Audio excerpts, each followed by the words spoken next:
Yaklaşık 3 hafta önce gizemli First Lady Melania'nın hayat hikayesini içeren bir video yayınlamıştım.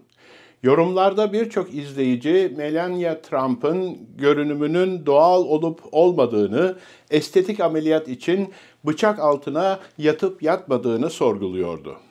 Bu nedenle bu konuyu elimden geldiğince araştırdım ve çeşitli uzmanların bu konu üzerine yaptıkları araştırmaları ve makaleleri inceledim ve sonunda bu video ortaya çıktı. Melania Trump, mankenlik hayatından Amerika Birleşik Devletleri First Lady'liğine kadar spot ışıklarına ve bununla birlikte gelen kamuoyunun ve medyanın yakın takibine yabancı değil. Melania Trump hakkında çok fazla fikir ayrılığı var. Bunun arkasında sadece kutuplaştırıcı kocası Donald Trump değil, aynı zamanda genç görünümü de yatmakta. Peki eski ve 20 Ocak'tan itibaren yeniden First Lady olacak olan Melania Trump hiç estetik ameliyat geçirdi mi? Yoksa top modellere özgü özellikleri tamamen doğal mı? Melania'nın kendisi herhangi bir yapay güzellik dokunuşunu reddediyor. 2016 yılında GQ ile yaptığı bir röportajda şöyle diyordu: "Ben hiçbir şey yaptırmadım, sağlıklı bir hayat yaşıyorum, cildime ve vücuduma iyi bakıyorum, tıpkı annem gibi zarif bir şekilde yaşlanacağım."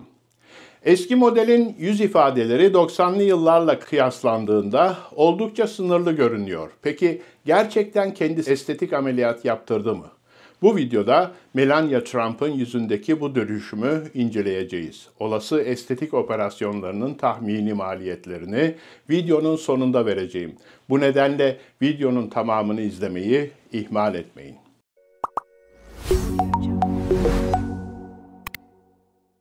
1987 yılında henüz 17 yaşında olan Melania Trump'ın kaşlarının dolgun ve gözlerinin daha badem şeklinde olduğu görülüyor. Burnunun ucunun doğal olarak bir çıkıntıya sahip olduğu dikkat çekiyor. Dengeli bir üst dudak, alt dudak oranına da sahip. Alt dudağı üst dudağından daha dolgun görünüyor. Ayrıca güçlü bir yüz kemik yapısı var. Yani hem üst çenesi ve elmacık kemiklerinin olduğu yer, hem de çenesinin ve çene kemiğinin geri kalanının olduğu alt çenesi oldukça belirgin. 1998 yılında 28 yaşındayken dikkat çeken özellik, Melania'nın yüzünün üst yatay 1/3 kısmının orta ve alt kısmından daha geniş olduğudur.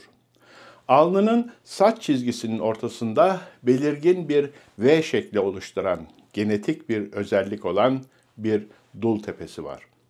Artık 90'ların görünümüne uygun daha ince kaşlara sahip olduğu görülüyor. Ayrıca burnunun ucu bana sanki daha az şişkin gibi geldi ve burun köprüsünün hemen üstündeki sırt kamburu daha az belirgin. Bu yüzden 17 ile 28 yaşları arasında olası bir burun estetiği yaptırmış olabileceğinden şüpheleniyorum. Rinoplasti ameliyatı ile genellikle burun köprüsü daraltılır ve burnun kemerlilik hali düzeltilir ve burun ucu daha küçük hale getirilir. Her ikisi de kozmetik rinoplasti ile ayarlanabilir. Ama bazen de kozmetik rinoplastiler daha işlevsel bir şekilde kişinin solunum yolunu iyileştirmek için girişimlerde bulunulduğu durumlarda da birlikte yapılır. 1999 yılında 29 yaşında olan Melania'nın yüzünün sol tarafının sağ tarafına göre daha yüksek göründüğü dikkatimi çekti. Kaşlarına, göz çukuru seviyesine, burun ve ağız bölgesine baktığımızda sol tarafın sağ tarafa oranla biraz daha yukarıya kaymış olduğu görülüyor. Aslında bu asimetrik yüz yapısı herkeste vardır ve çok yaygındır. Ayrıca üst ve alt dudakları bana daha dolgun görünüyorlar. 90'lı yıllarda kolajen ve mikrodamlacık silikonu oldukça popüler estetik dokunuşlardan biriydi. 2000 yılında 30 yaşındayken geçirdiği olası burun estetiğinin bazı belirtileri ortaya çıkmış. Burun estetiği ameliyatından sonra burun sabitlendiği ve ucu hafifçe kaldırıldığı için hem önden hem de profilden bakıldığında çok yaygın bir özellik olan burun delikleri daha bariz bir şekilde ortaya çıkar ve burun bölgesinde burun köprüsünü daraltmak için yapılan kemik kesiklerinin izlerini görebilirsiniz. Ayrıca burun kamburu küçültüldüğünde açık çatı deformitesi denilen bir şey oluşur ve burun köprüsünde bir düzlük meydana gelir. 2002 yılında 32 yaşındayken Melania'nın dudaklarını araladığı zaman üst çene dişleri oldukça belirgin bir şekilde görünüyor ve burun ile üst dudağı birleştiren dikey biçimdeki iki ince çizgiden oluşan mesafe artık gençlik yıllarına göre daha uzun. Bu kısmen yaşlanma sürecinden kaynaklanıyor olabilir. Çünkü yaşlandıkça cildimiz esnekliğini kaybeder ve sarkar. Bu nedenle daha uzun görünebilir. Ancak burun estetiği geçirmiş kişilerde de bazen bu bölgenin uzadığı görülebilir. Bunun nedeni ise dudaklarımızı çevreleyen kasların bazı liflerinin aslında burun tabanı ile iç içe ve bağlantılı olmasıdır. Burun tabanı ya da ucu ameliyat sırasında kesildiğinde bu liflerin bir kısmı serbest kalabilir. Bu da üst dudağın sarkmasına yol açar. 2003 yılında 33 yaşında olan Melania'nın hala güzel bir cilde sahip olduğunu ve bunun bir kısmının elbette güneşten korunma ve genetikle ilgili olduğunu söylemek isterim. Ancak bunun büyük bir kısmı elbette cildimizi nasıl nemlendirdiğimizle ve cildimize ne derece özen gösterdiğimizle ilgili.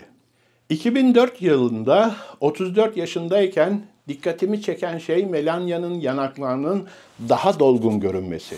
Bu konuda yanak implantı yaptırıp yaptırmadığını merak ediyorum. Çünkü her iki yanakta da o kadar çok düzenlemeler ve daha fazla belirginlik var ki bence sadece dolgu ile bu duruma gelmesi biraz zor.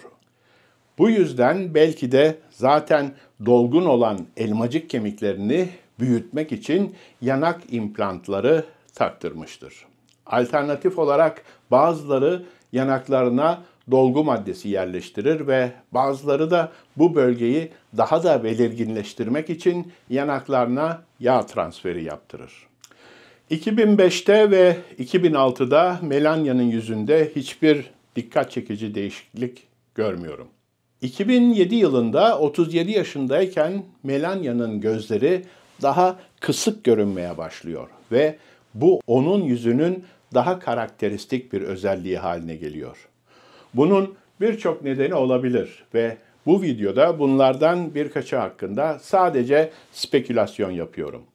İlk olasılık gözlerinin yanlarını ortaya çıkaracak kantoplasti denilen kaş kenarlarını kaldırma operasyonu geçirmiş olabileceği. Bazıları buna kedi gözü tipi bakış da diyor. Kimileri de buna gözlerin daha da badem şeklinde olması diyor. Ancak ikisinin de gözü uzatma ve gözleri daha kısık gösterme etkisi vardır. Sanırım bu dönemde alnına ve kaşlarının arasına ve kaz ayaklarına da biraz botoks yaptırmaya başlamış olabilir. 2008 yılında 38 yaşındayken gözlerin yine daha kısık göründüğü dikkat çekmekte. Dolayısıyla kaş kaldırma teorisinin yanı sıra botoksun da kaşların gözlere daha fazla ağırlık vermesine neden olarak bu daha küçük açıklığı yaratmış olması mümkün. Alın kasının kaşlarımızı kaldıran tek kas olduğunu unutmayalım. Peki bu kasın içine yoğun bir şekilde botoks enjekte ettiğinizde ne olur? Tabii ki kas felç olur ve bu doz arttıkça kaşlar ağırlaşmaya başlar. Netice olarak gözler daha kısık görünmeye başlayabilir. Elbette daha küçük bir göz görünümüne yol açan etken bu çeşitli faktörlerin bir araya gelmesi de olabilir. 2009'da 39 yaşındayken hiçbir değişiklik fark edemedim ve bu durum 2011'e kadar aynı şekilde devam ediyor. 2012'de 42 yaşındayken Melanya'da yaşla birlikte çene hattının altında kalan bazı erken gıdı belirtileri görülüyor. İşte bu bölge tam olarak burası. Yanak bölgeleri yer çekiminin inkar edilemeyen bazı etkilerini hissetmeye başladıkça burada bir miktar şişkinliğin geliştiği fark ediliyor. Bu dokular aşağı doğru hareket etmeye başladıkça alt çenenin belirginliğinin bir kısmı kaybolmaya başlar. Ancak orta yüzümüzün ve çenemizin güçlü kemik yapısı bizi yer çekiminin bazı etkilerine ve oluşabilecek bazı sarkmalara karşı kısmen de olsa koruyacaktır. 2013 yılında da yine bir değişiklik görülmüyor. Ve 2014'te 44 yaşındayken daha fazla alın kırışıklığı oluştuğunu ve gözlerin daha açık göründüğünü izlemek mümkün. Belki de göz çevresinde meydana gelen bazı istenmeyen değişikliklerle mücadele etmek için botoks dozu düşürülmüştür. Azalan botoks zehiri alın kaslarının kaşları kaldırma becerisini yeniden kazandırdığı için Melanya'nın gözleri de daha açık görünmeye başlıyor. 2015'ten 2017'ye kadar Melanya'nın yüzünde belirgin bir değişiklik görülmüyor. 2018 yılında 48 yaşındayken boyun derisinde kısmen bir gevşekliğin oluştuğu ve daha görünür hale geldiği ortaya çıkıyor. Bu durumda genellikle görülen şey boyundaki platizma bantlarının belirgenleştiğidir. Ve bazıları botoks enjeksiyonları ile bu kasları zayıflatmaya çalışırlar. Böylece bantlar daha az belirgin hale gelir. Bir diğer yöntem de ameliyatla bu kasın bir kısmını kesip yeniden konumlandırarak gerdirme ve sıkılaştırmadır. Boyun kasları cerrahi müdahaleyle sadece bu bölgede uygulandığı gibi komple yüz germe prosedürünün bir parçası olarak da ele alınabilir. 2019 yılında 49 yaşına girmiş olan Melanya'nın dudak köşelerinin biraz aşağıya doğru dönmeye başladığını fark ettim. Ve bu daha çok 40'lı ve 50'li yaşlara girmeye başlandığında çokça görülür. Bu fenomen en bariz şekilde eski Almanya şansölyesi Angela Merkel'de görüldüğü için Merkel kıvrımı diye de adlandırılır. Bunun nedeni hem dokularda meydana gelen hacim azalması hem de aynı zamanda yaşlandıkça meydana gelen yer çekiminin vücudumuzu maruz bırakan etkisidir. Kas botoksu enjeksiyonları yaparak bununla mücadele ederken diğer yandan derin bir yüz germe ameliyatı uygulanması içeriden gelen bu doku sarkmasını azaltmaya ya da tamamen yok etmeye yardımcı olabilir. 2022 yılında 52 yaşında olan Melanya'nın çene hattı biraz daha pürüzsüz görünüyor. Boynunda da daha önce dikkat çeken fazlalıklar ve kırışıklıklar bana sanki yok olmuş gibi geliyor. Belki de yüzünü gerdirmiştir. Ama çoğu zaman saçları kulaklarını örtüyor. Bu saç şeklinden dolayı tam olarak kulaklarını göremediğimiz için yüz gerdirme nedeniyle kulak kepçesinin şeklinde ya da kulak memesinde bir değişiklik olup olmadığını değerlendirme imkanımız yok. Yani kısaca yüzünü gerdirmiş olması mümkün. Ancak cilt sıkılaştırma ya da radyo frekansı tekniği gibi cerrahi olmayan bir prosedür geçirmiş olması da mümkün. Bu teknik sayesinde cerrahi bir yaklaşım olmadan cilde gerginliğin bir kısmı geri verilmiş olabilir. Bu radyo frekans cihazları erken yaşlanma belirtileri için ve bazı bölgelerdeki dokuları sıkılaştırmak için oldukça kullanışlıdır. Ama şöyle bir sıkıntı da var. İlerideki yıllarda bu kişi yüz gerdirmeyi düşündüğünde yüz gerdirme prosedürü daha zor bir hale geliyor. Çünkü radyo frekans prosedüründen kaynaklanan bazı yara izleri oluşur ve sinir kopması riskini biraz arttırır. Geride bıraktığımız 2024 yılında 54 yaşındayken ve kocasının seçim kampanyası boyunca yoğun bir stres içinde olmasına rağmen Melania'nın yüz hatlarında herhangi bir değişiklik görülmüyor. Gelelim bütün bu değişikliklerin zavallı Donald Trump'ın cüzdanına nasıl yansıdığına. Melania Trump'ın olası yüz prosedürlerinin toplam maliyeti tahminen $290.000 civarında. Burun estetiği $23.000, dudak büyütme $6.500, kaş düzeltme $18.000, 2007'den günümüze kadar botoks $125.000, elmacık kemiği implantı $46.000, yüz gerdirme $75.000. Estetik ameliyatlı ya da değil ya da çok sevdiğim bir tabirle Allah tarafından yaratılmış, cerrahlar tarafından modifiye edilmiş olsa da her halükarda Melania göze hoş görünen bir kadın. Tabii ki bunda kendisine bu konuda yardımcı olan doktorların da önemli bir rolü olduğu muhakkak. Sahip olduğu maddi imkanlar sayesinde herhalde merdiven altı estetikçiler de botoks yaptırmadı.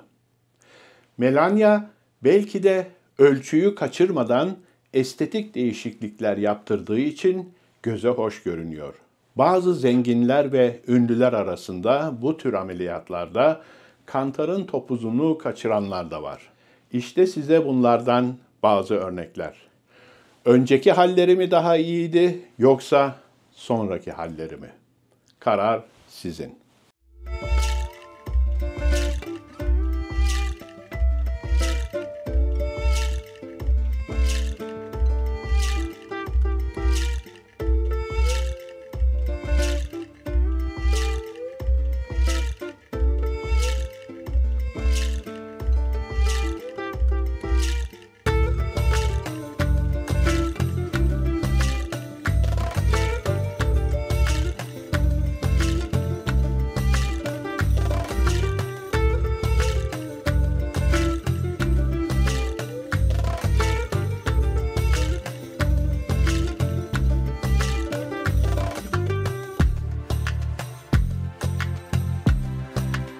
Ve 2025 yılının ilk videosunun da sonuna geldik.